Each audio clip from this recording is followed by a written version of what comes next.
Shalom sidang jemaat yang dikasihi Tuhan. Patutlah kita bersyukur kepada Tuhan. Betapa besarnya cinta kasih Tuhan dalam hidup kita yang terus kita nikmati sepanjang minggu ini. Selamat datang kami ucapkan kepada Bapak Ibu yang baru bergabung di tempat kami. Biarlah kita bersama-sama bersekutu memuji nama Tuhan. Sebelum kita mulai ibadah kita, mari kita berdoa. Bapa yang di surga, kami bersyukur atas anugerah Tuhan yang ada bagi kami setiap hari demi hari yang terus Kau berikan bagi kami, Bapa. Sebentar kami mau datang kepada Tuhan. Kau Allah yang hadir tengah-tengah ibadah kami, Bapa, yang menolong setiap kami. Biarlah sukacita Tuhan yang menyertai setiap kami, Bapa. Dalam nama Yesus kami telah berdoa bersyukur. Haleluya. Amin. Hanya anugerah Tuhan, keselamatan yang Tuhan berikan bagi kita, yang membuat kita ada pengharapan. Lebih dari segalanya, betapa sempurnanya cinta kasih Tuhan bagi kita. Mari kita datang membawa hidup kita.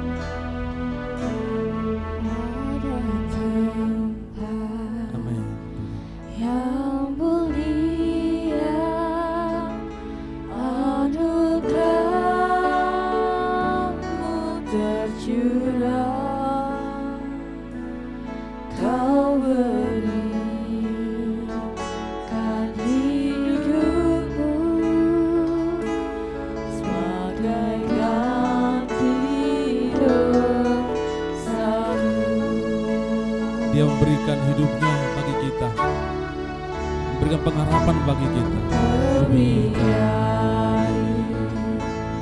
Yang kukira pengampunan yang kuterima, kasih Yesus yang abadi mengalir di Kalvari. Oleh karena salibmu, seluruh hidupku milikmu, Tuhan. Darahmu sucikanku, kuasa salibmu pulihkanku. Kuasa salibnya memulihkan setiap kita, darahnya menyucikan setiap kita. Yang mulia anugerahmu tercurah, Kau berikan hidupmu sebagai ganti dosa. Lebih dari yang kukira Tuhan, pengampunan yang kuterima Bapa. Lebih dari yang kukira, pengampunan yang kuterima, kasih Yesus yang abadi mengalir di Kalvari. Saudara cepat pakai berdiri. Oleh karena salibmu,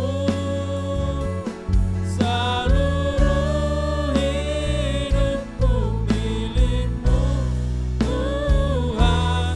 Darahmu sucikanku, kuasa salibmu pulihkanku. Kita mau puji-pujikan pujian ini penuh dengan pengertian betapa besarnya cinta kasih Tuhan. Yang mulia anugerah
Terima kasih Bapa, pengorbanan-Mu bagi setiap kami.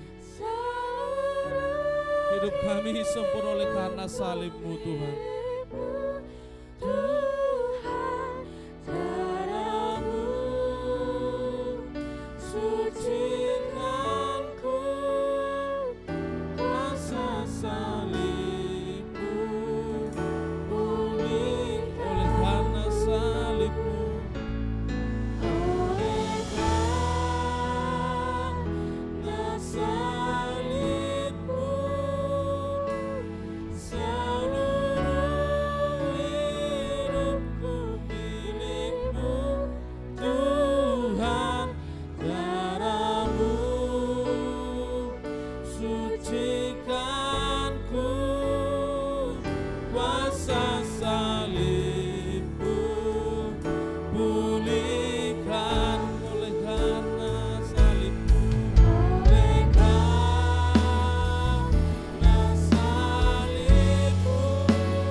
Terima kasih Bapa.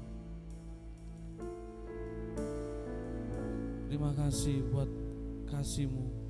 Terima kasih buat pengorbanan-Mu Bapa,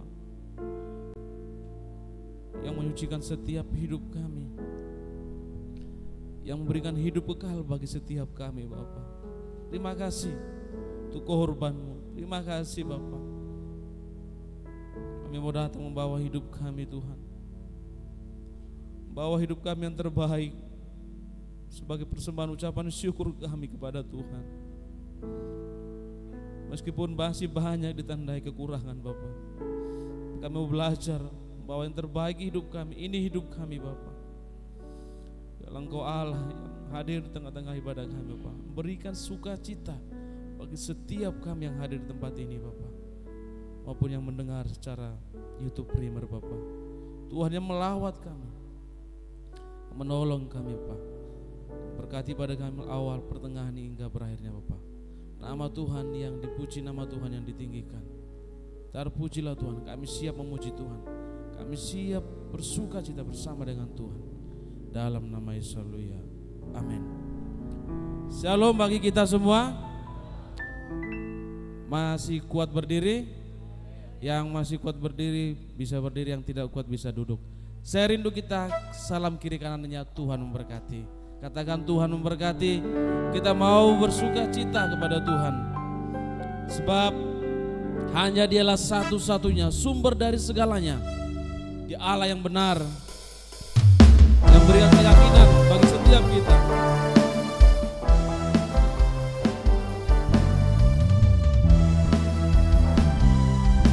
Mari kita memuji Tuhan. Hanya Dialah Allah yang memberikan pengharapan bagi setiap kita, yang memberikan kekuatan bagi setiap kita.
Hanya untuk Tuhan. Baik, sebentar kita akan mengucapkan pengakuan iman rasuli. Kita belajar untuk mengatakan bersama-sama. Nanti minta tolong multimedia bisa menampilkan.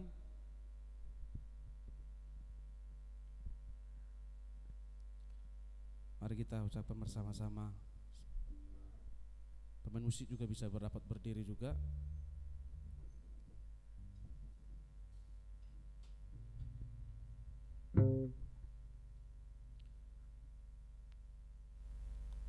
Pengakuan iman rasuli. Aku percaya kepada Allah Bapa yang Maha Kuasa, Khalik langit dan bumi, dan kepada Yesus Kristus anaknya yang tunggal Tuhan kita, yang dikandung dari Roh Kudus, lahir dari anak darah Maria, yang menderikan pemerintahan Pontius Pilatus, disalibkan, mati dan dikuburkan, turun ke dalam dunia. Pada hari yang ketiga bangkit pula dari antara orang mati, naik ke surga, duduk di sebelah kanan Allah Bapa yang Maha Kuasa, dan dari sana ia akan datang untuk menghakimi orang hidup dan mati. Aku percaya kepada Roh Kudus, gereja yang kudus dan am, persekutuan orang kudus, pengampunan dosa, kebangkitan tubuh dan hidup dan kekal. Amin. Mari silakan jemaat kembali duduk. Kita mau memuji Tuhan. Nanti di akhir pujian bagi Bapak Ibu Saudara yang ingin bersaksi, dipersilahkan.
Bapak Ibu Saudara yang ingin bersaksi, dipersilakan.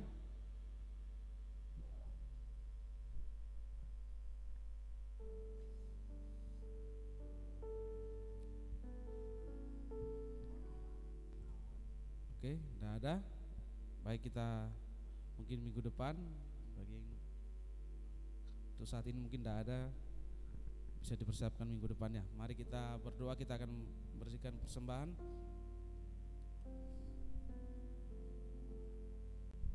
Kita akan berikan persembahan yang pertama.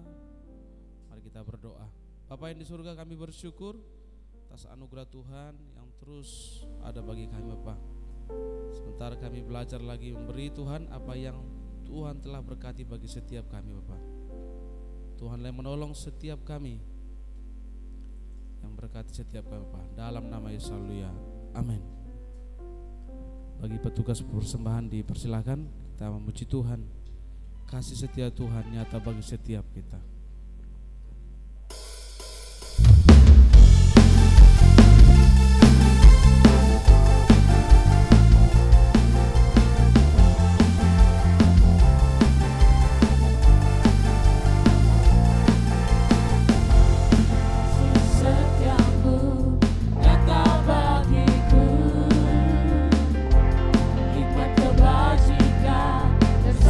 Bagiku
setiap kita. Dan sebentar kita akan mendengarkan firman Tuhan yang membuat iman kita bertumbuh lewat kebenaran firman Tuhan dan memberikan kekuatan bagi setiap kita dan pengharapan bagi setiap kita.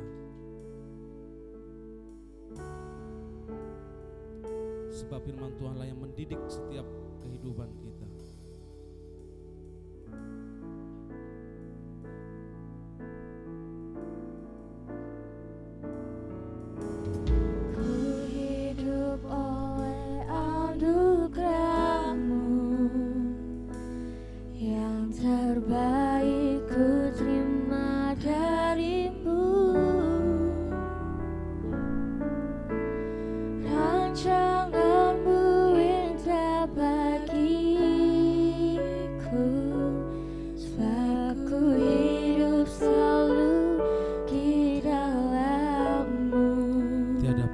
Meragukan Tuhan, tiada pernah ku meragukan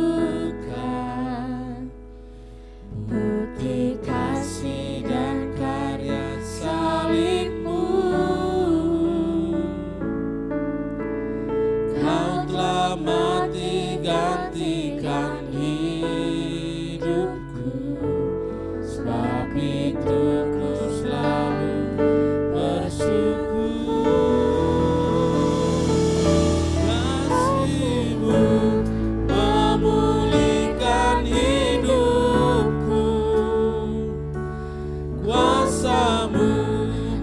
Bangkitkan rohku, darah-Mu telah tercurah bagiku, pengorbanan-Mu sempurna. Yang terbaik Tuhan berikan bagi setiap kita. Rancangannya indah bagi setiap kita. Kehidupan kekal diberikan bagi setiap kita. Hidup oleh anugerah-Mu, yang terbaik ku terima dari-Mu. Rancangan-Mu indah bagiku, sebab ku hidup selalu di dalam-Mu. Tak pernah kami meragukan-Mu Tuhan. Tiada pernah ku meragukan bukti kasih dan karya salib-Mu. Kau telah mati gantikan hidupku, sebab itu ku selalu bersyukur. Kasih-Mu, sudah cepat panjang berdiri. Memulihkan hidupku, kuasa-Mu membangkitkan rohku, darah-Mu telah tercurah bagiku, pengorbanan-Mu sempurna. Kasih-Mu memulihkan hidupku, Mulai berbantu saudara Bapak Kepala. kuasa-Mu membangkitkan rohku,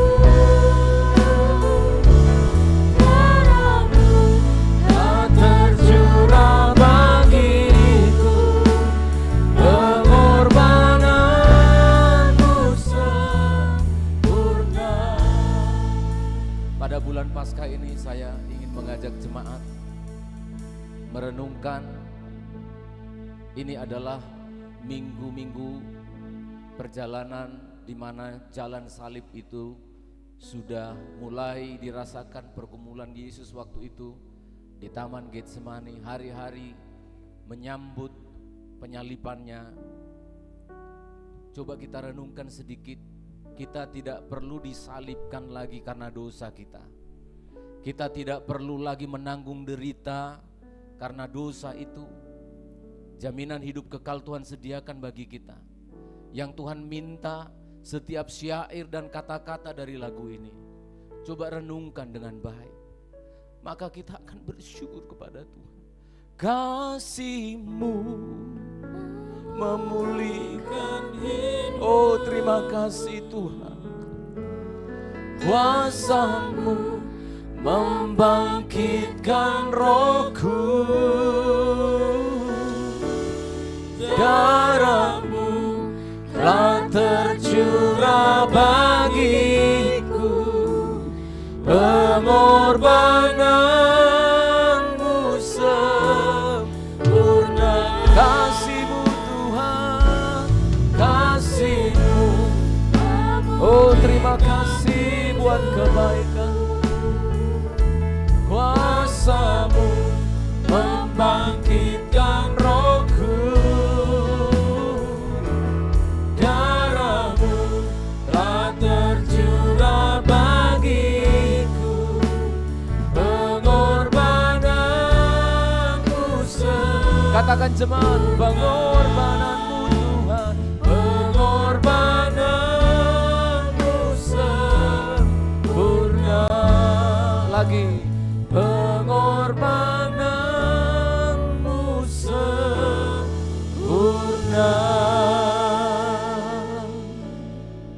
Oh, terima kasih Tuhan. Kami telah menerima kemenangan oleh karena Engkau telah datang dari surga ke dunia yang fana menjadi manusia dan rela menjadi hamba, bahkan sama dengan kami manusia. Karena tidak ada yang bisa menyelesaikan dosa, karena maut dan pengampunan dosa hanya bisa dilakukan dengan penumpahan darah. Dan darah itu harus darah yang suci, tak berdosa. Hanya Allah saja yang tidak berdosa dan tidak takluk kepada maut. Terima kasih ya Bapa, Engkau telah mengutus firman-Mu jadi manusia. Terima kasih Yesus yang menjadi Tuhan dalam hidup kami. Engkau telah menebus dosa kami. Hari ini kami ada menantikan perayaan Paskah, Jumat Agung dan Paskah pada minggu ke depan ini. Hari ini kami kembali datang bersyukur. Tak habis-habisnya rasa syukur kami ya Tuhan. Karena kami ada kepastian masuk ke dalam surga yang sudah Engkau janjikan. Segala kemuliaan bagi Tuhan yang begitu besar kasih karunia-Nya bagi kami. Di dalam nama Yesus Kristus kami siap mendengar dan melakukan firman-Mu. Haleluya. Amin, amin. Silakan duduk jemaat Tuhan. Selamat hari Minggu, selamat pagi dan shalom untuk kita semuanya. Puji Tuhan, minggu ini seperti tadi saya sampaikan dalam devosi atau perenungan di dalam lagu tadi, ini adalah minggu-minggu di mana jalan salib itu sudah mulai diingatkan kembali, khususnya kawan-kawan kita dari gereja Ortodoks, dari gereja Katolik. Mereka sejak bulan yang lalu sudah berpuasa 40 hari dan sudah ada yang sudah mulai jalan salib. Mereka merenungkan begitu luar biasa. Saya katakan kepada istri saya, kalau kita mengatakan penebusan oleh darah Kristus, penyalipan itu adalah sesuatu yang sangat penting, maka sebenarnya kita sangat-sangat jauh tertinggal pengertian kita dibandingkan kawan-kawan kita Ortodoks, Katolik. Mereka betul-betul merenungkan, mereka betul-betul menghargai perjalanan salib itu. Tetapi saya bersyukur kepada Tuhan karena di gereja kita ini kita selalu diingatkan, ya, kita tidak perlu harus pindah sinode, pindah gereja atau pindah tempat, enggak perlu. Yang paling penting adalah kita memahami, kita mengerti bahwa pengorbanan Kristus itu adalah sesuatu yang berharga. Amin saudara. Sesuatu yang pantas diingat. Kalau kita menyimpan emas kita, menyimpan berlian kita, Oh, supaya center kameranya ya. Kalau kita menyimpan uang kita, deposito kita, kita pasti ingat, betul? Kita akan selalu ingat. Tapi sesuatu yang berharga, yaitu pengorbanan Kristus, kita sering lupa. Tapi tidak mengapa, itulah gunanya ibadah-ibadah semacam ini. Mengingatkan kita, nah itu dia. Mengingatkan kita akan segala kelupaan kita. Amin saudara. Mari kita membaca dalam Injil Matius 26. Ini adalah sebuah peristiwa sebelum memasuki masa-masa jalan salib di Taman Getsemani. Ya, telah terjadi sebuah peristiwa yang sangat-sangat memilukan dan harus kita telan sebagai pil pahit bahwa ternyata seorang rasul dari jemaat, seorang hamba Tuhan yang paling tenar terkenal pada waktu itu, seorang murid Yesus pernah mengalami satu peristiwa yang memilukan hati, tetapi dicatat, tidak malu, dicatat kelemahan itu di dalam kitab yang akan kita baca, Matius 26 ayat 69 sampai 75. Saya membaca 69, jemaat 70 dan seterusnya. Demikianlah firman Tuhan. Sementara itu Petrus duduk di luar di halaman, maka datanglah seorang hamba perempuan kepadanya, katanya, "Engkau juga selalu bersama-sama dengan Yesus, orang Galilea itu." Tetapi ia menyangkalnya di depan semua orang, katanya, "Aku tidak tahu apa yang kau maksud." Ketika ia pergi ke pintu gerbang, seorang hamba lain melihat dia dan berkata kepada orang-orang yang ada di situ, "Orang ini bersama-sama dengan Yesus, orang Nazaret itu." Dan ia menyangkalnya pula dengan bersumpah, "Aku tidak kenal orang itu." Tidak lama kemudian orang-orang yang ada di situ datang kepada Petrus dan berkata, "Pasti engkau juga salah seorang dari mereka. Itu nyata dari bahasamu." Maka mulailah Petrus menguntuk dan bersumpah, "Aku tidak kenal orang itu." Dan pada saat itu berkokoklah ayam. Maka teringatlah Petrus. Maka teringatlah Petrus akan apa yang dikatakan Yesus kepadanya. "Sebelum ayam berkokok, engkau telah menyangkal aku 3 kali." Lalu ia pergi keluar dan menangis dengan sedihnya. Kita katakan amin untuk firman Tuhan. Inilah peristiwa yang pahit. Sebuah kenyataan yang harus ditelan oleh gereja. Bahwa pernah rasul-rasul kita, bapak-bapak gereja kita pernah menyangkali gurunya. Saya tidak ingin membenarkan dulu saudara ya. Oh kalau begitu Pak Pendeta, kalau rasul saja menyangkal Yesus, berarti kita boleh dong, jangan gitu. Cara berpikir kita jangan begitu. Justru harus kita jadikan ini menjadi satu pelajaran bagi kita. Yang paling penting dari peristiwa itu adalah pada ayat yang ke-75. Maka teringatlah Petrus. Coba ulangi kalimat saya dengan keras. Maka teringatlah Petrus. Coba ganti Petrusnya itu dengan saya ya. Saya gitu ya. 2 ya. Sekali lagi. The power of kekuatan dari sebuah warning, peringatan. Ini yang penting. Maka teringatlah Petrus, lalu dia pergi dan menangis menyesali.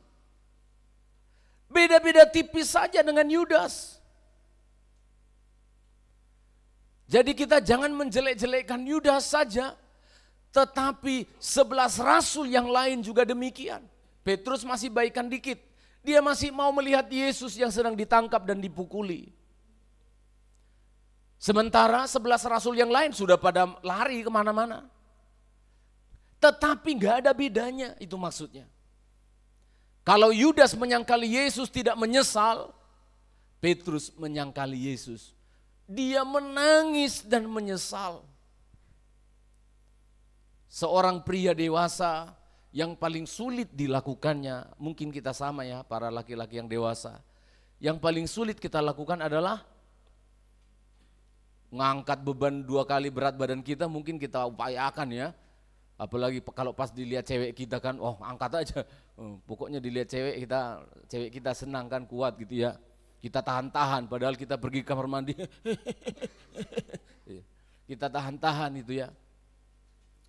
Tetapi Petrus menangis. Sesuatu yang jarang dan sulit dilakukan oleh seorang pria adalah menangis. Maka bagi saya Tuhan taruh di hati saya sejak beberapa awal bulan yang lalu membuat naskah khotbah ini. Ya, membuat tema-tema dari khotbah-khotbah kita sepanjang setengah tahun sampai 1 tahun mendatang itu. Saya betul-betul bersyukur kepada Tuhan. Kekuatan dari sebuah peringatan itu harus menjadi pegangan bagi kita. Ternyata peringatan yang disampaikan oleh Tuhan lewat kokok dari seekor ayam. Itu sangat penting sekali. Kenapa? Peringatan itu memberitahukan kepada Petrus bahwa engkau rapuh. Bahwa engkau laki-laki pria rapuh. Bahwa kita para wanita yang disebut sebagai penolong berarti sangat kuat. Rapuh. Ayat 74, mulailah Petrus mengutuk bahkan bersumpah. Aku tidak kenal orang itu, dan pada saat itu berkokoklah ayam. Teringatlah Petrus akan apa yang dikatakan Yesus bahwa engkau akan menyangkali aku. Tuhan ingin ngasih tahu lewat kokokan ayam itu. Petrus, kamu rasul? Petrus, kamu mainnya selalu dengan saya yang adalah Tuhan? Jangan lupa kamu juga adalah orang yang rapuh. Kita adalah orang yang lemah. Semua kita di hadapan rasa takut pasti sama. Semua kita manusia. Namanya diperhadapkan dengan rasa takut itu semua sama. Siapa yang tidak mengenal Petrus? Saya coba hitung, saya cari tahu. Nama Petrus ini dicatat di dalam Alkitab ada 200 kali. Beda dikit dengan nama Yesus yang disebut 1100 kali. Coba cari namamu Miguel di Alkitab, enggak ada. Ya Gel ya? Enggak ada. Coba cari nama kalian, ya. Rafael, enggak ada di Alkitab. Yehova Rafa ada. Mianto mana ada bu? Nah, enggak ada. Enggak masuk. Siapa yang tidak kenal dengan Petrus? Dia adalah rasul yang bisa berjalan di atas air. Niru-niru Yesus. Petrus ini sempat jalan di atas air loh. Ketika Yesus berjalan di atas air, panggil aku guru. Panggil, jalan dia di atas air. Tapi ketika dia jalan, dia rasa angin di tubuhnya jatuh. Tapi sempat jalan. Siapa di sini yang sudah bisa jalan di atas air? Saya perlu belajar sama kalian, ilmu kalian pasti tinggi banget. Ilmu meringankan badan, meringankan tubuh ya. Siapa Petrus? Dia adalah orang yang sangat-sangat terkenal, orang yang sangat-sangat hebat. Tapi saya mau kasih tahu, di hadapan rasa takut, kita semua sama. Petrus diperhadapkan pada rasa takut terhadap beberapa pertanyaan dari orang. Kan orang nanya dia, hei kamu kan orangnya temannya orang Galilea itu kan. Apa kau bilang? Apa? Saya tidak tahu apa yang kau maksud. Mengapa Petrus sampai ngomong gitu? Harusnya jawabannya apa saudara? Yes, I am. Betul, saya bersama dengan dia 3,5 tahun. Tapi mengapa dia bilang, apa yang kamu katakan? Aku tidak tahu apa yang kamu ngomongin ini. Ada apa saudara? dia sudah melihat dampak dari mengikut Yesus ini. Apa saudara? Wah, bisa-bisa aku kena apanya? Kena sambalnya? Kena batunya. Akhirnya dia menyangkal, aku tidak tahu apa yang kamu omongi. Lalu datang seorang hamba perempuan, kamu juga kan bersama dengan orang Nazaret itu? Saya kasih tahu nanti. Orang Galilea dengan orang Nazaret itu. Lalu dia bilang, apa yang kamu maksudkan? Aku tidak kenal orang itu. Artinya apa saudara? Petrus takut melihat gurunya dikeplak, dipukul, ditangkap. Dia takut. Aku cok melo-melo ya. Betul enggak saudara? Cok melo-melo. Kalau ada orang kecelakaan di jalan, apa yang dikasih tahu orang tua kita? Jangan ikut-ikut. Minimal kita takut dipanggil jadi saksi. Betul? Walaupun bukan kita pelakunya, minimal kita takut. Cok melo-melo ngerepoti. Minimal nanti kita harus cuti dari kerjaan gara-gara itu. Jangan repot-repot. Itulah kita manusia. Di hadapan rasa takut kita semuanya sama. Kita takut kena masalah. Betul? Kita manusia takut kalau kenyamanan kita hilang. Kita takut kalau kita hidupnya susah. Kita takut kalau sakit kita nanti parah. Semua di hadapan rasa takut kita semua sama. Saya pendeta begini khotbahnya kelihatan bagus, kelihatannya kuat. Tapi kalau sakit disebut juga kena cancer, ya pusing-pusing juga kan. Betul enggak? Kita semua di hadapan rasa takut itu sama. Sama, dan itu harus kita akui. Ketika kita membaca peristiwa yang pahit ini, kita tidak boleh menjelekkan Petrusnya. Ingat ayat yang ke-79, dia sadar. Saudara tahu pada akhirnya Petrus nanti setelah dia sadar, karena peringatan dari seekor ayam, kokok dari seekor ayam, Petrus ini matinya saudara. Sejarah menuliskan dalam tradisi-tradisi, masih banyak dokumennya dan saya punya dokumennya. Saya tidak omong kosong.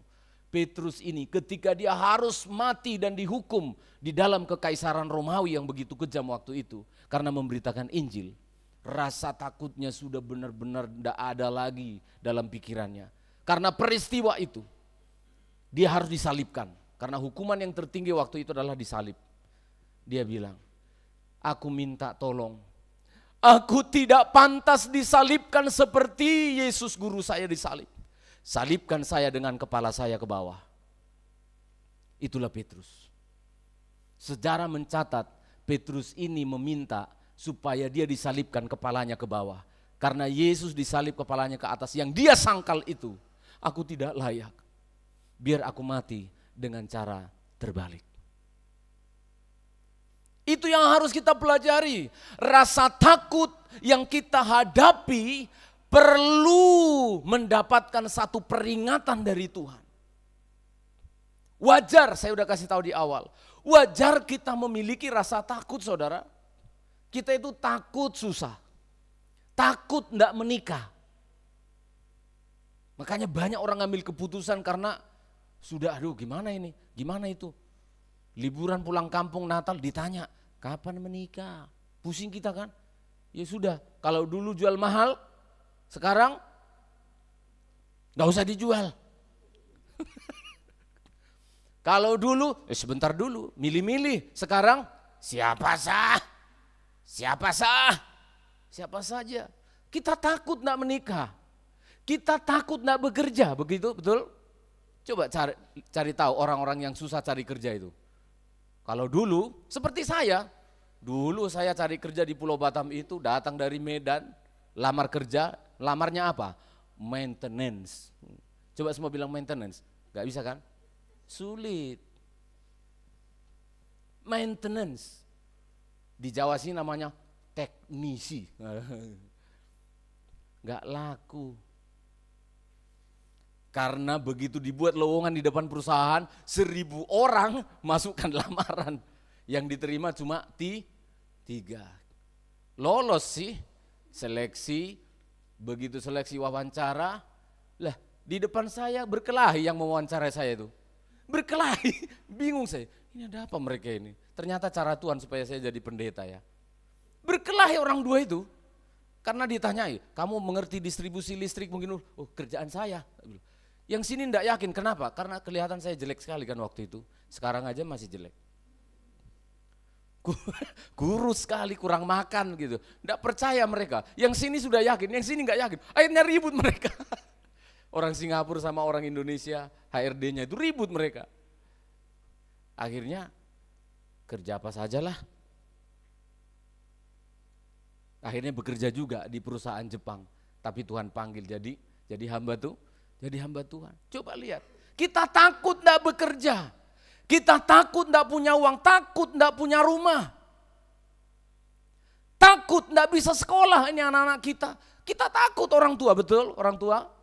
Coba saya mau lihat wajahnya yang enggak takut itu. Kita takut, bagaimana nanti anakku ini ya, sekolahnya bagaimana, pekerjaannya bagaimana ya. Anak-anak muda juga berpikir bagaimana masa depanku, umurku sudah begini, sejengkal tanah pun belum punya. Warisan orang tua pun utang, bukan warisan kalau utang. Jadi bingung, wajar. Orang-orang tua yang sudah lanjut usia yang di lantai 1, dengarkan baik-baik. Kamu rasa takut kan? Apalagi ada baru jemaat yang kemarin dipanggil Tuhan, akan kita makamkan dalam waktu dekat. Kita lihat kan itu semua, aduh meninggal. Kalau nanti aku meninggal bagaimana ya? Aduh bagaimana ya? Rasa takut itu adalah kewajaran, itu adalah bagian hidup kita yang berdosa ini. Tapi yang terpenting dari semuanya adalah kita harus mau diperingatkan. Amin saudara. Petrus memulai penyangkalannya itu menolak mengakui Yesus. Kata menyangkali di sini dimaknai sebagai menolak mengakui. Ini dia. Tidak mau mengakui. Saya akan jelaskan 2 saja dari bentuk penyangkalan dari Petrus ini. Menolak untuk mengakui. Yang pertama, kita membaca Matius 26 ayat yang kedua 69, 26 ayat 69 dan 70. Tolong dibacakan Kak. Sementara itu Petrus duduk di luar di halaman. Maka datanglah Mohon maaf, seorang. Matius 26. Ya, 26. Ya, Matius 26 ayat 69. 69. Ya. Sementara itu Petrus duduk di luar di halaman. Maka datanglah seorang hamba perempuan kepadanya, katanya, engkau juga selalu bersama-sama dengan Yesus orang Galilea itu. Ya, ayat 70. Tetapi ia menyangkalnya di depan semua orang. Ya. Katanya, aku tidak tahu apa yang kau maksud. Aku tidak tahu apa yang engkau maksud. Saya mau tanya kepada saudara, apakah betul-betul Petrus tidak tahu tentang Yesus? 3,5 tahun kita berteman. 3,5 tahun Petrus makan dari kas yang dipunyai oleh Yesus. 3,5 tahun murid-murid bersama-sama dalam suka dan duka. Saya mau tanya, apakah benar-benar Petrus tidak mengetahui tentang Yesus orang Galilea itu? Coba jawab jemaat, apakah dia tidak tahu? Tahu. Yang pertama, bentuk penyangkalan kita di zaman modern ini adalah kita pura-pura tidak tahu tentang Yesus. Kita pura-pura tidak tahu, kita pura-pura tidak pernah punya pengalaman dengan Yesus. Kita pura-pura tidak pernah punya keterlibatan dengan Yesus. Itulah kepura-puraan kita, itulah penyangkalan kita. Jangan katakan Petrus menyangkal Yesus 3 kali. Saya menyangkal Yesus tiap hari. Jangan katakan Petrus menyangkal Yesus banyak sekali loh. 1, 2, 3. Kita menyangkal Yesus tiap minggu. Loh kok bisa gitu Pak Pendeta? Karena kita pura-pura tidak mau. Kita tidak mau mengakui. Kita tidak pernah mau mengakui keterlibatan Yesus dalam hidup kita. Kita mengatakan kalau kita bisa sekolah itu karena uangku. Kita mengatakan kalau kita sehat itu karena aku makan vitamin. Kita datang beribadah karena kita mampu. Kita tidak pernah mengakui, ya Tuhan, aku sehat hari ini karena Tuhan. Beda loh saudara. Beda sekali attitude, beda sekali sikap dari orang yang mengakui penyertaan Yesus dalam hidupnya di dalam setiap langkahnya. Orang-orang yang berpotensi akan sangat sombong ketika dia sudah punya pekerjaan dan penghasilan. Ketika dia tidak mengakui bahwa Yesus terlibat di sana. Orang-orang yang bekerja akan sombong dan mengatakan, apa yang sudah Tuhan lakukan kepada saya? Ada apa saya harus datang beribadah hari Minggu? Emang Tuhan bikin apa sama saya? Ada apa saya harus datang mengucap syukur kepada Tuhan? Emang dia terlibat apa dalam nikahku? Apa keterlibatan Tuhan dalam pekerjaanku?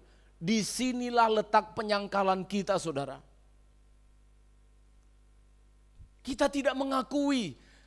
Saudara coba hitung, saya kasih tahu bahwa penyertaan Tuhan itu dalam hidup kita luar biasa. Kita itu hidup seperti ini. Tadi bangun katakan jam 5 pagi atau jam 6 atau jam 4. Bangun lalu kita kerja, lalu nanti malam. Jam 10 malam kita tidur lagi. Coba hitung, 10, 11, 12, jam 1, jam 2, jam 3, jam 4, jam 5, 8 jam kita tidur. Saya mau tahu, apakah saudara tahu saudara tidur? Coba jawab jemaat. Apakah saudara tahu saudara tidur? Atau saya ringkaskan, apakah saudara sedang menjaga dirimu yang sedang tidur? Apakah saudara tahu mengatur pikiranmu? Nanti saya hirup udara, saya keluarkan, saya hirup supaya saya hidup. Itu bukan tidur namanya. Halo? Siapa yang membuat saudara masih bisa hidup bangun pagi-pagi? Coba tanya, siapa? Kalau ada orang sombong di dunia ini, keterlaluan. Bahkan kamu tidur, kamu pernah tidak sadar 8 jam loh. Digorok orang lehermu, dibom orang rumahmu. Kamu bilang aku aman karena aku menjaga rumahku. Emang kamu gak tidur?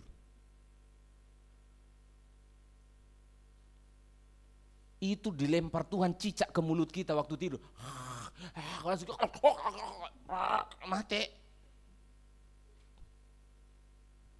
Bisa saudara. Penyangkalan tidak harus seperti Petrus lagi. Banyak anak-anak Tuhan menyangkali bahwa Yesus pernah terlibat dalam hidupnya. Anak-anak muda perhatikan baik-baik. Yang paling sangat rawan untuk menyangkali Tuhan adalah di era modern ini. Adalah anak-anak muda yang sudah mengerti teknologi. Makanya banyak orang ateis. KTP-nya masih Kristen. Di Eropa itu banyak sekali. Tetapi sesungguhnya mereka ateis. Kenapa? Mana ada Tuhan? Semua dijalankan oleh teknologi. Padahal saudara tahu, cuma Tuhan izinkan aja di Myanmar itu gempa 7,7.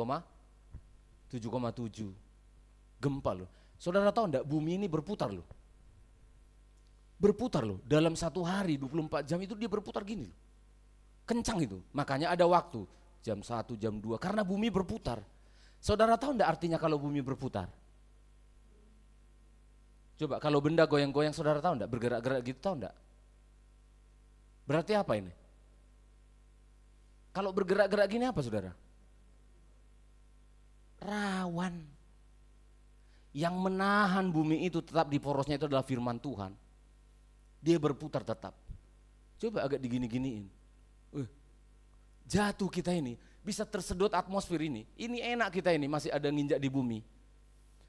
Kalau Tuhan kurangi gaya tarik bumi ini, kita kesedot terbang-terbang kita ini, dibawa ke planet yang paling dingin. Di mana itu? Mati kita ini. Jangan terlalu sombong. Jangan terlalu merasa kita sudah hebat. Kalau kita pintar, kalau kita kaya, kalau kita mampu, tundukkan semuanya kepada Tuhan. Ya Tuhan, aku mengakui Engkaulah yang terlibat dalam hidupku. Orang-orang tua perhatikan anak-anakmu masih aman-aman, sehat-sehat, jangan sombong. Itu karena Tuhan yang menjagai mereka, amin. Anak saya 2 gadis, namanya punya anak gadis saudara ya. Bapak ibu yang punya anak gadis, tahulah perasaannya dengan saya kan. Sudah saya doakan, tapi setiap kali mereka udah mau pergi, kendaraannya sudah mulai dihidupkan, saya berdoa lagi. Karena apa? Tuhan saya tidak bisa mengawasinya 12 jam. Saya tidak bisa menjagainya 24 jam. Ke dalam tangan-Mu kuserahkan anakku. Jemaat yang 1.500 orang ini, coba lihat. Mana bisa saya menjaga ini? Mati saya. Kalian ini kan jemaatnya Tuhan, amin. Bukan jemaatnya pendeta Stephen Manurung, bukan. Kalian adalah jemaatnya Tuhan. Maka yang menjagai umatnya, yang menyertai umatnya adalah Tuhan, amin. Inilah bentuk penyangkalan kita yang pertama. Ketika kita tidak mengakui bahwa Tuhan terlibat di dalam hidup kita.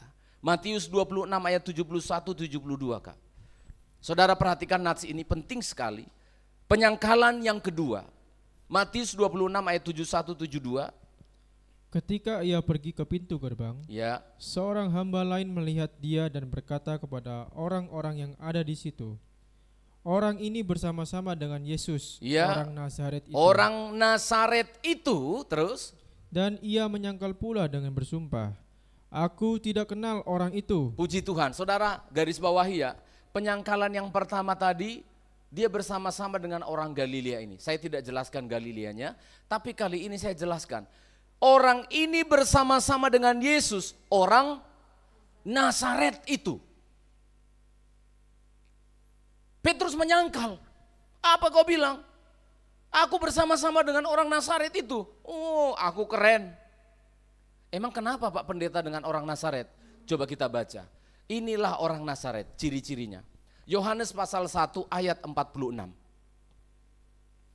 Inilah ciri-ciri. Mengapa ditulis penyangkalan Yesus terhadap penyangkalan Petrus terhadap orang Nazaret? Karena ada artinya. Bukan asal-asal ditulis, ada artinya. Coba kita baca Yohanes 1 ayat 46. Kata Natanael kepadanya, Ya, mungkinkah sesuatu yang baik datang dari Nazaret? perhatikan. Mungkinkah sesuatu yang baik datang dari Nazaret? Mungkinkah sesuatu yang dapat dibanggakan datang dari Nazaret? Jadi kata Nazaret pada waktu itu adalah ejekan. Orang Nazaret, orang Nazaret. Artinya apa? Orang kampung, orang tak berpendidikan. Orang Nazaret adalah orang yang tertinggal, deso bahasa sekarang. Betul kan? Banyak anak-anak muda gak ngakui orang tuanya kan karena buka WA pun gak bisa. Betul kan? Kenapa? Mama saya, papa saya deso. Disangkal sama anaknya. Kalau orang tuanya mau datang ke sekolah, jangan di pintu gerbang aja. Gak usah masuk. Kenapa? Wong deso. Ya toh, jalannya aja gini-gini. Ya malu mah, gak usah datang. Lalu siapa walinya nanti ngambil rapotnya? Ada tukang becak di sana, kasih aja bayar 20.000. Itu ada terjadi, memang gak di sini, di sana. Petrus bilang apa? Ini orang ini pernah bersama-sama dengan dia orang Nazaret itu. Petrus menyangkal, apa kau bilang? Aku tidak mengenal orang Nazaret itu. Aku ini orang kota. Kata aku, orang Nazaret itu tidak ada yang baik. Maksudnya gini, adakah sesuatu yang membanggakan? Adakah sesuatu yang penting dari Nazaret? Bagi Petrus, ketika dia menyangkal Yesus, dia sedang mengatakan, orang itu enggak penting. Orang itu enggak berguna. Orang itu enggak berharga. Itulah yang dikatakan oleh Petrus, saudara.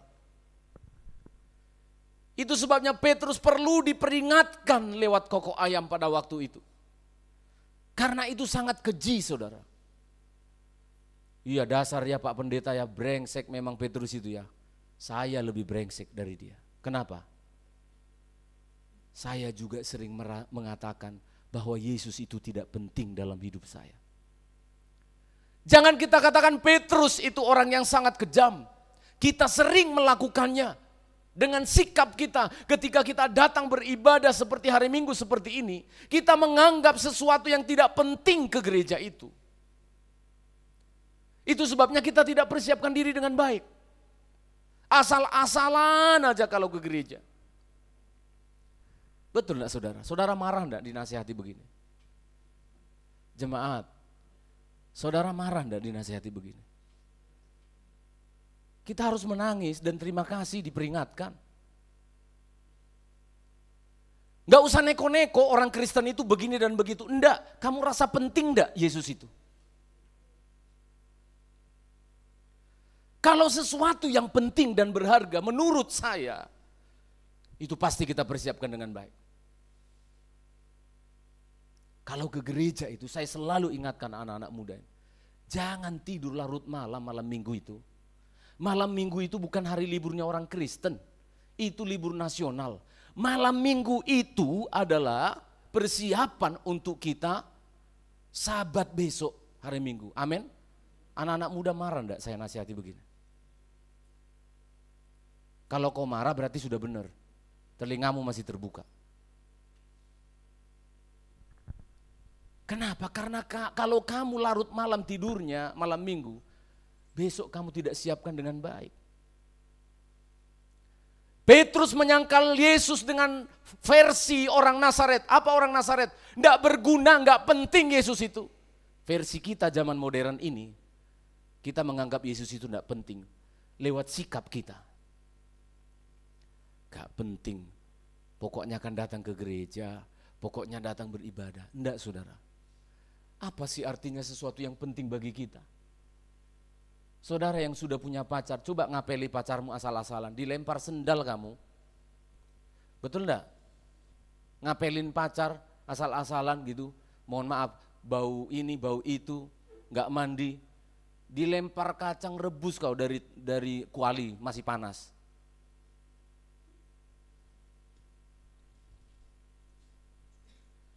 Ayo, kita bilang kita Kristen kan? Kita bilang kita sudah lebih baik dari Petrus. Kita lebih sering menyangkal Yesus. Kita dengar firman nanti main handphone. Entah kemana-mana pikirannya. Sombong sekali kita itu. Kita menganggap itu enggak penting itu, enggak penting itu. Kita melayani Tuhan asal-asalan aja. Saya berkhotbah asal-asalan aja. Enggak terlalu penting itu, yang penting itu adalah ini dan itu. Jangan saudara. Kita menyangkali Yesus bolak-balik dong. Yang terbaik yang ada dalam diri kita bukan yang terbaik menurut levelnya orang. Bukan. Bermain musik contohnya di sini bukan yang terbaik dari Kak Nelson ini main bass, sama dengan Michael apa yang jago main band yang di Amerika itu. Bukan. Yang terbaik adalah yang dimiliki oleh Kak Nelson saat dia mempersiapkannya dengan baik. Walaupun levelnya mungkin level 1 dibandingkan pemain bass yang paling hebat level 10, dia level minus 1, itu yang terbaik. Amin. Pacarnya ketawa. Ada Pak, sudah ada pacar? Sudah, belum. Hampir. Sudah ditembak belum? Mati ya kalau ditembak. Saudara perhatikan. Yang terbaik yang kita punya, yang terbaik dari kalian bukan harus seperti Pak Pendeta. Enggak. Pak Pendeta memang full time kan? Melayani Tuhan setiap saat harus ada. Tapi kalian mau atur waktunya gitu loh. Negara sudah kasih libur hari Minggu. Ayo kita gunakan dengan baik. Kenapa? Ketika kita sudah mengatakan tidak terlalu penting itu. Kelihatan dari persiapan kita. Kelihatan itu. Kita menyangkal Yesus itu bolak-balik kawan. Ternyata kita selalu menyangkal Yesus setiap saat. Dengan sikap kita. Ketika kita menyanyi, diajak menyanyi oleh worship leader, kita main-main. Kita masih sibuk dengan diri kita. Karena kita tidak siapkan semuanya. Maka Petrus diperingatkan oleh Tuhan. Ketika kokok ayam, dia langsung menangis. Tuhan, ampuni saya. Ampuni saya takut mengakui Engkau dari Galilea. Ampuni saya takut mengakui Engkau dari Nazaret. Sebenarnya bukan masalah penyangkalannya Petrus. Tetapi kata-kata orang Nazaret itu, dia mengatakan aku tidak mau tahu dia. Aku tidak merasa tidak terlalu penting dengan dia karena dia orang Nazaret. Tidak berharga. Saudara saya mau katakan, kita bisa kehilangan semuanya. Kita bisa kehilangan kesehatan kita. Dan itu pasti hukumnya. Pasti lambat atau cepat kita akan kehilangan kesehatan kita. Kita pasti akan kehilangan harta kita. Itu pasti saudara. Orang-orang tua yang di lantai 1 pasti tahu yang saya maksudkan ini. Siapa sekarang yang pegang surat tanahmu? Bukan kamu. Siapa yang pegang surat sertifikat rumahmu? Bukan kamu. Kita pasti kehilangan semuanya. Ketika kita kehilangan semuanya, tapi masih ada satu yang berharga dalam dirimu, yaitu Yesus, maka kamu masih punya segalanya. Amin. Tapi kalau kamu sudah kehilangan Yesus, kamu sudah menganggap Yesus sesuatu yang tidak berharga, walau kamu masih punya harta yang melimpah, walau tubuhmu masih sehat, kamu kehilangan semuanya. You are loser. Kita pecundang dan kita tidak punya apa-apa. Saya bersyukur karena Petrus mendapatkan peringatan yang sangat-sangat indah. Dan dia menyadari, Tuhan, ternyata tanpa Tuhan saya tidak berdaya. Apa yang membuat para murid ini menyangkali Yesus? Ternyata ketika mereka bersama-sama dengan Yesus, seringkali merasa hebat. Saya temukan di Alkitab. Ternyata yang membuat kita menyangkali Tuhan ketika kita diperhadapkan pada ujian. Karena waktu kita lagi baik-baik, kita sombongnya bukan main. Coba kita baca, waktu saya masih ada. Dalam Markus pasal 14, Markus pasal 14 ayat 18. Markus pasal 14 ayat 18. Markus 14 ayat 18. Ketika mereka duduk di situ dan sedang makan, Yesus berkata, Ya. Aku berkata kepadamu, sesungguhnya seorang di antara kamu akan menyerahkan aku, yaitu dia yang makan dengan aku. Ya, Yesus sudah kasih peringatan. Nanti kalian ini ada yang menyangkal aku ya. Tapi coba lihat ayat yang ke-19. Perhatikan jemaat ya. Apa jawab mereka? Maka sedihlah hati mereka Ya. dan seorang demi seorang berkata Pura-pura kepadanya, ini ya sedihnya terus. Bukan aku ya Tuhan. Oh, bukan aku ya. Bukan aku ya guru ya. Aku kuat kok. Enggak. Aku enggak mungkin menyangkal.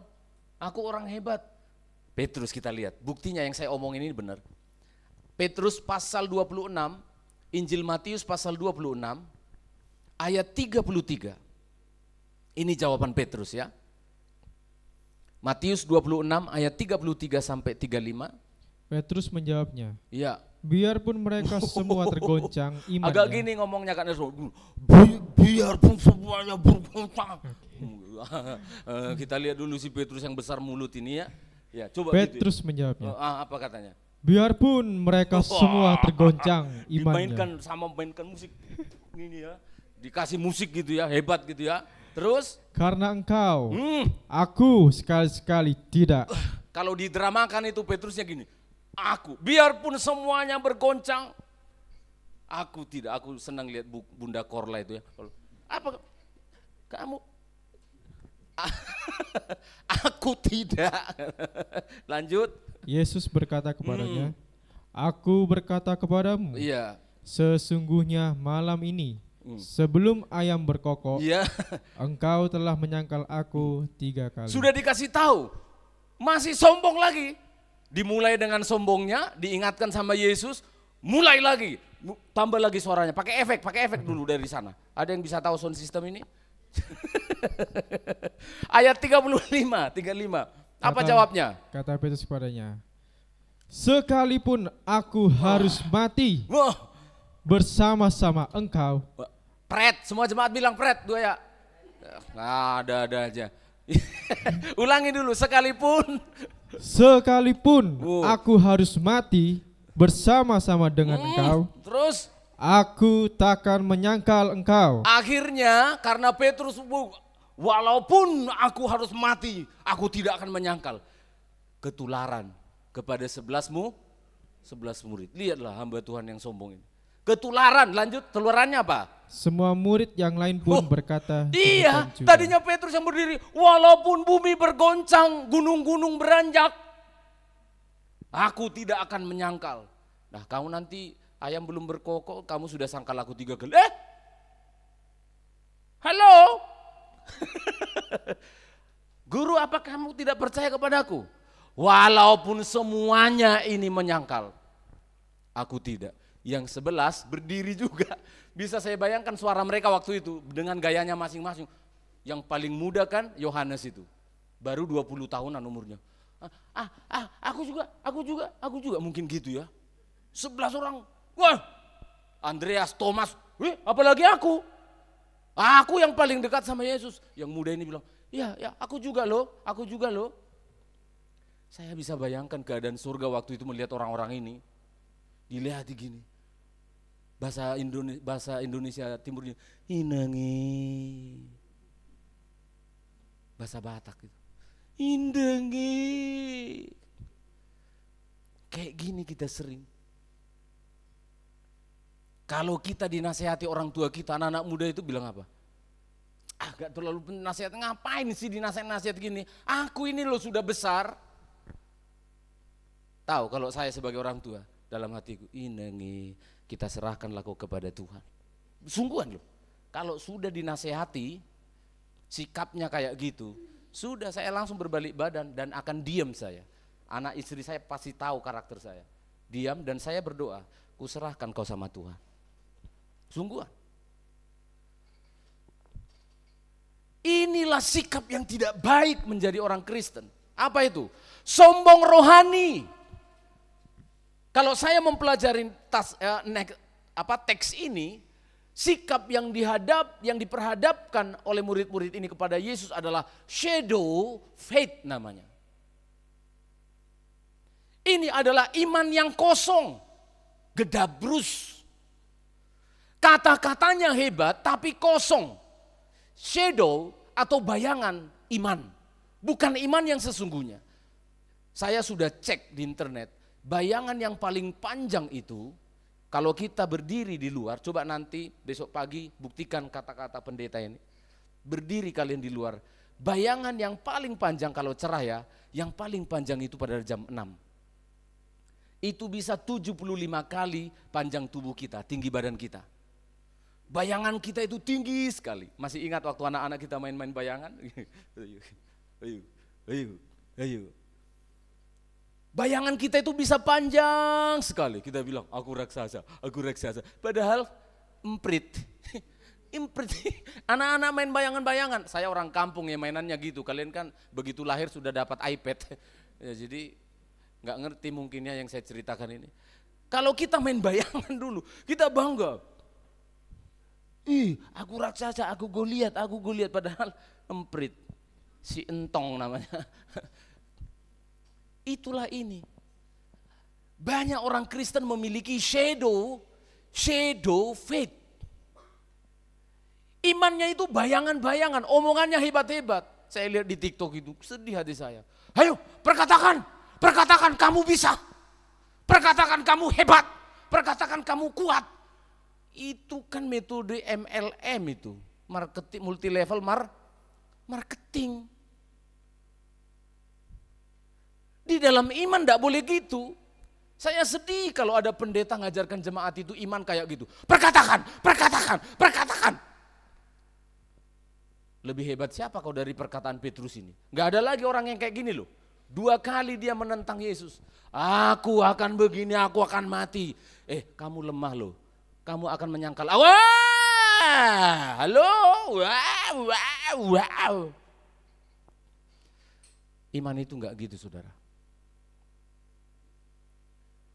Iman itu terlihat ketika kita diperhadapkan pada ujian. Bukan seberapa besar kita ngomongnya. Amin jemaat. Lalu Pak Pendeta, baiknya bagaimana? Dulu Yesus sudah pernah ngajari mereka. Ini kalimat yang penting. Tapi mereka lupa. Setelah 3,5 tahun mereka dididik bersama Yesus, ternyata jadi sombong. Tapi imannya kosong. Yesus pernah mengajarkan mereka cara beriman yang tepat. Kita baca ayat yang terakhir. Lukas pasal 17 ayat yang keempat dan ayat yang kelima dan ayat yang keenam. Lukas pasal 17 ayat 4, 5 dan 6. Ini ayat terakhir yang kita baca. Bahkan jikalau ia berbuat dosa terhadap engkau 7 kali sehari dan 7 kali ia kembali kepadamu dan berkata, Aku menyesal, engkau harus mengampuni dia. Iya, sulit bagi manusia untuk mengampuni. Sulit sekali, itu maksudnya. Tapi ayat yang kelima, ini sudah betul. Rasul-rasul ini sudah menjawab dengan betul. Ternyata memiliki iman itu sangat sulit ya guru ya, mengampuni orang ya. Lalu ini kalimat yang harus kita pegang sebenarnya. Dulu mereka sudah pernah, tapi lupa. Maka diperingatkan oleh koko ayam itu. Ayat yang kelima, baca sama-sama jemaat. 1, 2, ya. Lalu kata rasul-rasul itu kepada Lalu Tuhan, kata kami kepadamu ya Tuhan, apa? Tambahkanlah iman kami. Amin. Tambahkanlah iman kami. Berarti apa? Saya lemah imannya walaupun saya pendeta. Saya perlu terus belajar. Saya ternyata takut kalau enggak punya uang. Saya ternyata takut kalau sakit. Itu lebih baik. Kalau kita sakit enggak perlu lari pada kenyataan lalu berkata, Tuhan berkuasa. Jangan-jangan shadow faith. Lebih baik kamu bilang, Tuhan aku ini lemah. Ada rasa khawatir dalam diriku. Saya senang pendeta teman saya operasi.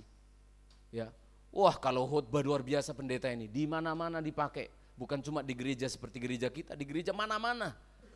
Begitu dioperasi, mulai persiapan operasi saya sudah doakan. Masih dikirim lagi. Saya ada rasa apa? Ada rasa khawatir Pak Pendeta. Saya tambah, betul. Karena Yesus aja di Taman Getsemani, gelisah tubuhnya yaitu. Bukan rohnya, gelisah dia dalam jiwanya. Kenapa? Dia tahu tubuhnya ini akan dicambuk. Dia tahu tubuhnya ini akan disiksa. Dia tahu dia akan menanggung beban dosa dunia. Sampai keringatnya seperti butir-butir darah. Siapa kamu? Bukankah lebih baik kita bilang apa? Tambahkanlah imanku Tuhan. Amin. Simple. Gak usah jadi Kristen aneh-aneh. Allah berkuasa, suaranya keras-keras lagi. Bilang aja dalam dirimu. Aku percaya kepadamu Tuhan, tapi lihat aku sedang gemetar. Bagaimana mau bayar uang sekolah besok ini? Ini bagaimana aku didiagnosa sakitnya begini? Aku rasa takut. Ketika kita menyadari kita rasa takut, maka kita datang kepada Dia yang kuat. Amin. Kalau kamu merasa kuat, kamu enggak butuh yang kuat. Ini teori. Saya tidak tahu kenapa di gereja kok muncul shadow faith itu diungkapkan berulang-ulang. Saya tidak tahu dari mana itu. Petrus shadow faith, jelas apa yang terjadi di tempat imam besar. Menyangkal Tuhan 3 kali. Lebih baik kita bilang, mau pendeta kek, mau anak muda kek, mau siapapun kita, ayo anak-anak muda yang cerdas otaknya, bilang, Tuhan, tambahkanlah imanku. Amin. Tambahkan imanku. Aku ini lemah. Aku ini tidak mampu. Aku ini banyak dosa, banyak kelemahan. 1 minggu ini aku jatuh dalam dosa berkali-kali. Aku yang membuat hati saya terharu sekali adalah momen di mana Petrus mendengar suara kokok ayam itu. Lalu dia sadar dan menangis. Di kota ini tidak ada kokok ayam. Lalu apa kira-kira yang mengingatkan saudara? Sekali seminggu datang ke gereja, firman Tuhan. Tapi Tuhan juga bisa pakai orang lain menegur, menasihatimu. Yang ingin saya tanyakan sebelum saya mengakhiri khotbah ini, kapan terakhir kamu menangis dan mengakui dosamu? Coba ingat, kapan terakhir kali kamu menyadari kamu adalah orang berdosa, kamu lemah? Kapan terakhir kali kamu menangis? Kamu bukan Kristen kalau kamu belum pernah menyadari kamu lemah. Saya ulangi, perjalanan kita sudah di bulan April. Kapan terakhir kamu datang kepada Tuhan dan mengakui dosamu? Suami-suami, pernah mengakui kamu bersalah? Atau kamu hebat? Istri-istri, kamu pernah enggak mengakui bahwa kamu salah? Yesus katakan pada nats ini, pada ayat yang ke-6, jawab Tuhan, kalau sekiranya kamu mempunyai iman sebesar biji sesawi saja, kamu dapat berkata kepada pohon aren, terbantunlah dan tertanamlah di laut, dan ia akan taat kepadamu. Ayat yang ke-6 ini berbicara, iman sebiji sesawi kecil sekali. Saya sudah cari ukurannya dan beratnya kecil sekali. Kalau ada imanmu sebesar itu, kamu bisa memindahkan gunung katanya. Luar biasa. Lalu saya cek, ini ayat ini bicara tentang apa? Mengampuni orang lain. Maka Petrus dan murid-murid bilang, tambahkanlah iman kami. Karena kami sulit mengampuni. Karena Tuhan bilang 70 kali 7 kali, tambahkanlah iman kami. Karena kami mampunya paling maksimal 3 kali. Istri kita salah cuma 3 kali. Setelah itu kita sudah emosi, menceraikan, marah. Maka Tuhan bilang, kalau imanmu sebiji sesawi saja, gak usah besar-besar. Tambahkanlah iman kami. Para pemain musik bisa maju ke depan. Kepada jemaat saya mau ingatkan sekali, kapan terakhir kamu datang mengakui dosamu? Kapan kamu terakhir menyadari bahwa kamu perlu Tuhan? Itu perlu direnungkan. Agar kita menjadi orang yang selalu membutuhkan Tuhan, memerlukan Tuhan. Tuhan memberkati kita semuanya. Kita tundukkan kepala, kita nyanyikan lagu yang terakhir tadi. Oleh karena salib-Mu ya Tuhan, kami sadar dan mengakui bahwa kami lemah tanpa Tuhan. Kami memerlukan Engkau Tuhan dalam hidup kami. Ampunilah kami yang sombong ini. Ampunilah kami yang merasa tidak memerlukan Tuhan. Oh haleluya.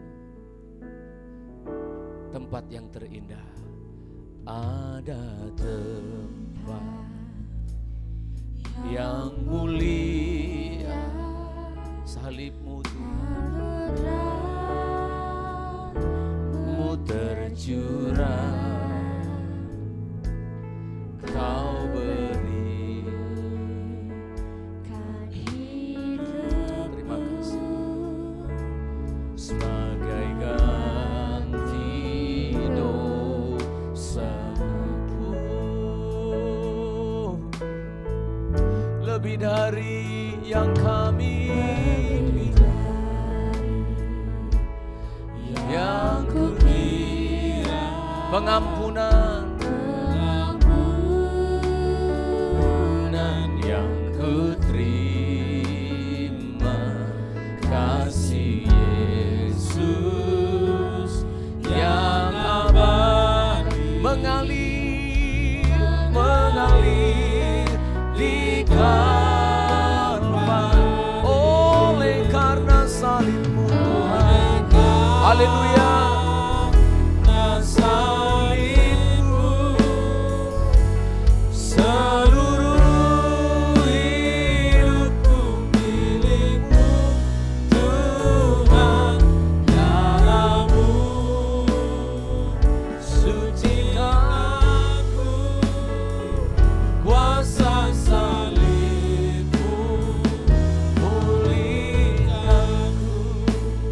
jemaat Tuhan, saya berikan waktu untuk kita disengaja untuk datang merenungkan kebaikan-Nya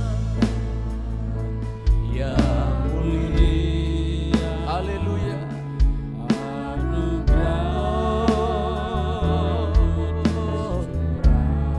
Engkau sabar terhadap kami Tuhan. Dengan hidupmu sebagai ganti dosaku. Engkau baik sungguh baik. Kami tak mengira Engkau sungguh baik Tuhan. Pengampunan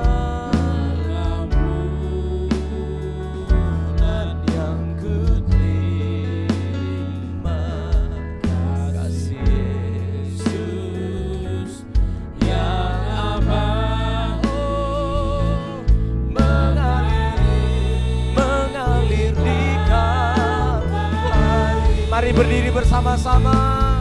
Oleh karena salibmu, seluruh hidupku milikmu Tuhan. Oh, terima kasih Tuhan, darahmu sucikanku. Kuasa salibmu,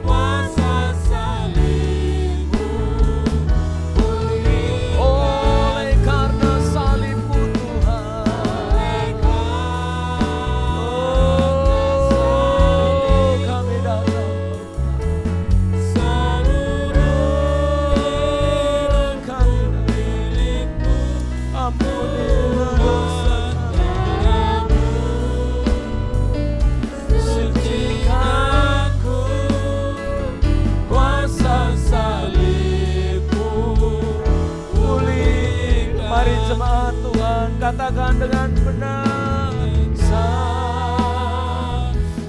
Salibmu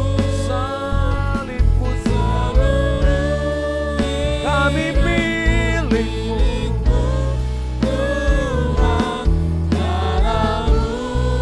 Amin. Terima kasih. Ampuni kami Tuhan. Kuasa salibmu Tuhan, kuasa salibmu pulihkan, kuasa salibmu, kuasa salibmu pulihkanku.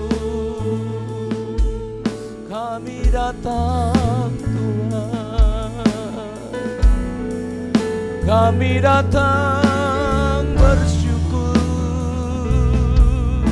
menyembah. Tambahkanlah iman kami Tuhan. Kami rasa takut Tuhan, tambahkan iman kami Yesus. Kami perlu Engkau Tuhan, kami membutuhkan Engkau Yesus. Haleluya, haleluya. Oh,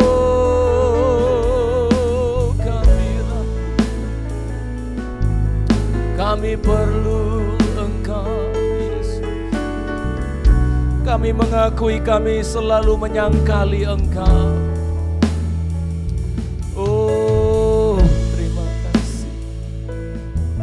Terima kasih, inilah hidup kami, inilah hidup umat-Mu Tuhan. Ampuni kami yang begitu sombong. Ampuni kami Tuhan. Kami memerlukan Engkau Yesus. Tambahkanlah iman kami. Haleluya.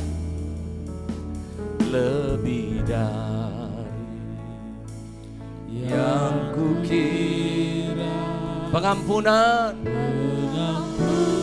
Kami sukacita karena kami sudah dibebaskan oleh Tuhan. Kasih-Mu Yesus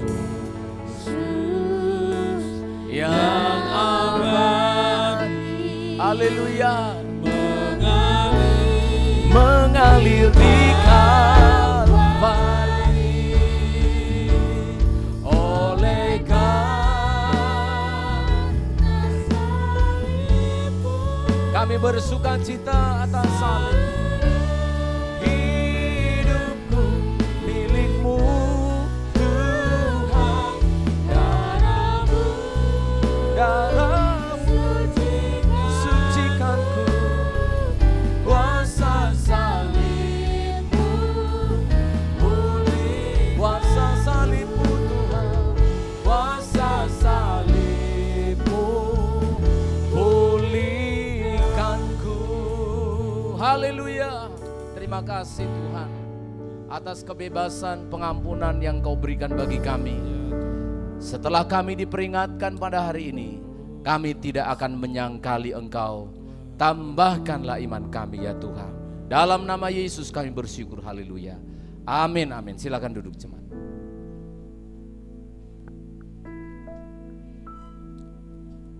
Puji Tuhan, kita telah diberkati oleh firman Tuhan. Kita memberikan persembahan yang kedua. Mari kita berdoa. Bapa yang di surga, terima kasih untuk berkat-Mu. Dan kembali lagi kami belajar lagi, beri apa yang Tuhan telah berkati kami, Bapak. Biarlah Tuhan yang menolong setiap kami, memberkati kami pada dalam nama Yesus. Amin. Nyanyikan pujian kita, aku diberkati. Bagi petugas persembahan dipersilakan.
Tuhan berkati kita akan mendengarkan pengumuman dari Ibu Gembala.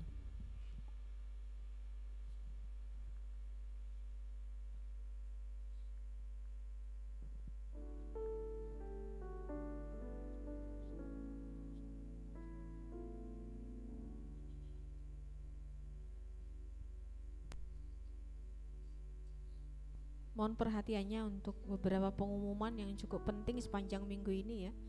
Setelah ibadah ini ada ibadah sekolah minggu. Kemudian setelah ibadah ini saya baru dapat kabar kita akan memakamkan Oma Ani yang sudah dipanggil Tuhan kemarin di kremasi. Jadi nanti jam 1 acara kremasinya. Jadi kita akan berangkat ke Keputih untuk kremasi ya. Bagi yang mau ikut berangkat jam 11. Setelah ya jam 11 pagi setelah ibadah ini. Bagi yang mau ikut di sidang jemaat yang mau ikut boleh melapor sama Kak Gun ya, supaya kita bisa bersama-sama memberangkatkan Oma yang kita kasihi ya. Kemudian hari Selasa tidak ada ibadah doa di tempat ini, kita berdoa di rumah masing-masing dan dipakai waktunya untuk latihan ya. Saya lihat ada Jawa latihan dipakai untuk latihan. Dan setelah ibadah ini nanti masih ada katekisasi terakhir baptisan air akan diadakan di ruang gembala sebelah. Dan kemudian hari Sabtu, hari Jumat kita akan mengadakan atau merayakan ibadah Jumat Agung di sini jam 9 pagi, khusus jam 9 pagi. Jadi kalau hari libur itu hari merah ya. Jadi Anda bisa datang Jumat Agung, kita dress code-nya hitam atau gelap dress code-nya. Kemudian hari Sabtu jam 10 ya. Jam 10 pagi kita akan mengadakan baptisan air untuk saudara kita yang sudah dikatekisasi di Kendang Sari ya. Jadi nanti acara youth, untuk acara Sabtu tidak ada youth, itu dipakai untuk persiapan. Dan bagi youth yang bisa ada waktu bisa ikut juga mengantarkan, karena yang katekisasi juga yang akan dibaptis itu adalah salah satu dari anak youth ya. Kemudian pada hari Minggu tanggal 20 April itu adalah perayaan Paskah bagi kita semuanya. Kita akan beribadah di tempat ini jam 9 pagi juga ya. Jadi saya agak majukan karena setelah itu kita ada beberapa acara dan ada perjamuan bersama. Nah, penting saya sampaikan untuk perayaan Paskah tanggal 20 mendatang ini, hari Minggu mendatang ini, biasanya kan ada bagi-bagi telur dari gereja ya. Tetapi untuk kali ini kita membuat sesuatu yang berbeda. Setiap orang membawa telurnya masing-masing. Anda bisa menghiasnya atau terserah Anda membuat, dan kita akan mengadakan, nanti akan dikumpulkan dan akan ada pergantian. Jadi mengambil telur teman masing-masing. Jadi tidak, kita akan memberikan telur. Saya jelaskan, telur itu adalah kenapa menjadi telur itu selalu dirayakan di Paskah. Itu sebagai simbol hidup baru. Ya, jadi itu sebagai simbol hidup baru sebenarnya. Jadi kita mau buat esensinya, silakan Anda bawa sendiri dari rumah sendiri. Telur terserah, boleh telur tapi harus yang matang ya, jangan yang mentah, tolong ya. Kita kan enggak siap nanti kalau udah pecah. Yang matang ya, boleh telur asin, telur bebek, ayam kampung, ayam negeri boleh lah, telur omega terserah, boleh. Warnanya juga terserah, boleh ya. Kalau telur puyuh gimana Bu? Ya boleh aja. Ya, ada telur puyuh boleh juga. Nah, Anda hiaslah itu sebagaimana Tuhan mengatakan bahwa aku sudah lahir baru ya, nanti Anda tercipta dari telur-telur yang Anda bawa itu ya. Kita akan kumpulkan, nanti diupayakan mengambil telur yang bukan miliknya ya. Jadi nanti hari Sabtu itu tidak ada bagi-bagi, hari Minggu tidak ada bagi-bagi telur dari gereja, tapi dibawa sendiri. Jadi tapi khusus untuk oma-oma saja ya, oma-oma nanti Bapak Ibu Gembala akan siapkan ya. Jadi yang lainnya silakan, tapi khusus untuk oma-oma ndak usah bingung, jangan bingung yang dibawa gimana cara hiasnya Bu, nanti saya hias sendiri ya. Jadi oma-oma tinggal saya bagikan ini telurnya ya. Jadi khusus untuk oma-oma saja saya akan membawakan dan menghiasnya untuk oma-oma. Itu saja, bisa dimengerti Bapak Ibu Saudara? Ya, jangan lupa ya, minggu depan ini adalah minggu yang cukup sakral bagi kita, momen yang kita rayakan cuma sekali setahun. Ayo jaga kesehatannya, lebih bersemangat. Yang pelayan-pelayan Tuhan di Jumat Agung dan di Paskah, jaga kesehatan juga ya, dipersiapkan dengan baik. Itu saja pemirsa kami sampaikan. Terima kasih, Tuhan berkati. Ya, puji Tuhan untuk nanti pemakaman yang ikut diinfokan ke penatua kita Bapak Gunadi, karena transportasinya kita harus diatur ya, supaya nanti jangan sampai ada yang ketinggalan. Baik, kita tundukkan kepala, kita berdoa bersama-sama. Bapa di surga, kami bersyukur pada akhirnya karena kami mengerti bahwa yang kami kasih Oma Ani sudah bersama-sama dengan Tuhan. Kami terhibur dan dikuatkan, khususnya oma-oma yang selama ini bersama-sama dengan Oma Ani, tentu merasakan kehilangan sahabat, teman, dan keluarganya juga merasakan hal yang sama.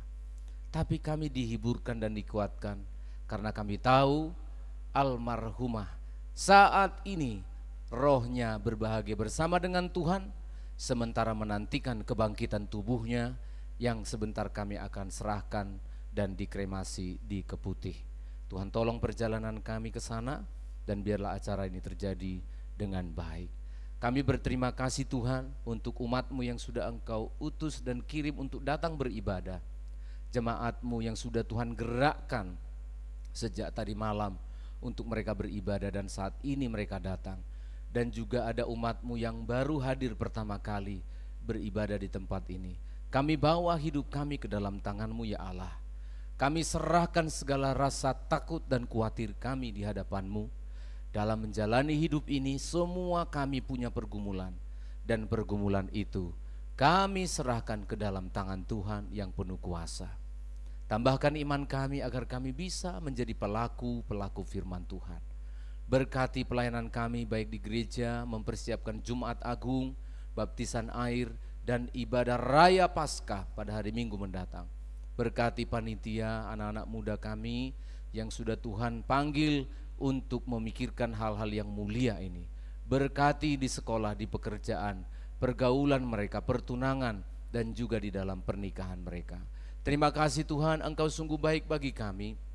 Kami juga berdoa untuk agenda besar sinode kami di akhir April awal Mei ini, Mubes yang akan datang. Kami serahkan dalam tangan-Mu. Kami berdoa Tuhan menetapkan satu orang ketua umum yang akan terpilih memimpin sinode kami. Terima kasih Engkau mendengar doa kami, pelayanan di gereja maupun pelayanan di panti yang kami layani di tempat ini.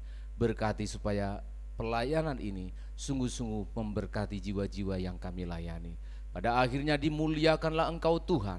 Engkau selalu mendengar doa kami. Mari kita berdiri bersama-sama. Kita akan berdoa seperti Tuhan Yesus sudah mengajarkan kita berdoa demikian. Bapa kami yang di surga, dikuduskanlah nama-Mu, datanglah kerajaan-Mu, jadilah kehendak-Mu di bumi seperti di surga. Berikanlah kami pada hari ini makanan kami yang secukupnya, dan ampunilah kami akan kesalahan kami, seperti kami juga mengampuni orang yang bersalah kepada kami. Dan janganlah membawa kami ke dalam pencobaan, tetapi lepaskanlah kami daripada yang jahat. Karena Engkaulah yang punya kerajaan dan kuasa dan kemuliaan sampai selama-lamanya. Jemaat yang dikasihi Tuhan, arahkanlah hatimu. Engkau orang yang diberkati Tuhan, dan terimalah berkat Tuhan. Kasih karunia dan damai sejahtera dari Bapa pencipta langit dan bumi, di dalam cinta dan kasih-Nya Tuhan kita Yesus Kristus yang telah berkorban menyerahkan nyawanya untuk engkau dan saya, di dalam persekutuan Roh-Nya yang kudus yang menyertai, menguatkan, menghiburkan kita setiap saat. Allah Tritunggal yang hidup, Dialah yang memberkati engkau, menyertai engkau hari ini. Maranatha, sampai Tuhan Yesus datang kembali. Pulanglah bersama dengan Tuhan dalam nama Tuhan Yesus Kristus. Bapa terima kasih. Bapa terima kasih. Bapa terima kasih.